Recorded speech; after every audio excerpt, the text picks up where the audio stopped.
আসসালামু আলাইকুম। কেমন আছেন আপনারা? আশা করি ভালোই আছেন। তো আমিও আছি, আল্লাহ রাখছে ভালোই। দুঃখ কষ্ট নিয়েই সব কিছু, মানুষের জীবনে দুঃখ কষ্ট থাকে। যার এমন কোনো মানুষ নাই যে যার জীবনে এরকম না যে তার জীবনে কোনো দুঃখ নাই, কষ্ট নাই। যে মনে করেন কোটি কোটি টাকার মালিক হয়েছে, হ্যাঁ, এর জীবনে দেখবেন কোনো না কোনো দিক দিয়ে দুঃখ আছে, অপূর্ণতা আছে।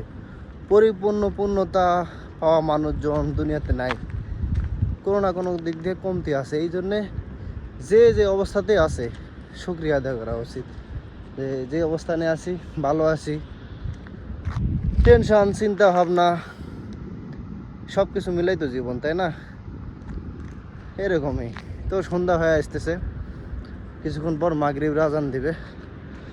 মানুষজন যা ছিল সবাই সবার ঘরে ফিরে যাচ্ছে আস্তে আস্তে। এইখানে যারা কাজ করতো তারা অলরেডি ঘরে ফিরে গেছে।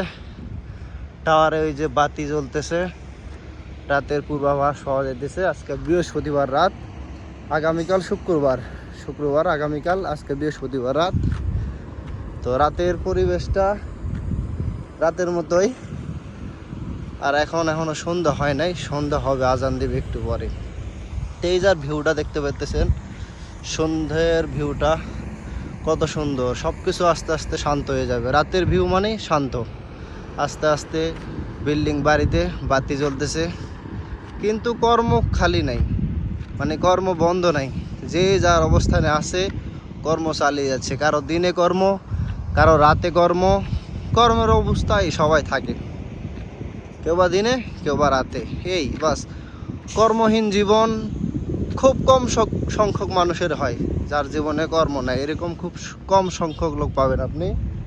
তাছাড়া প্রত্যেকেই কর্মের উপরেই বাঁচে। আর কর্ম ছাড়া মানুষ থাকে না। যে বেকার পড়ে আছে সে এক সময় কর্মের সাথে জড়িত হয়ে যায়। কর্ম করে খেতে হয়, কর্মের সাথে জীবন জড়িত, কর্ম দিয়েই ভবিষ্যৎ গড়তে হয়।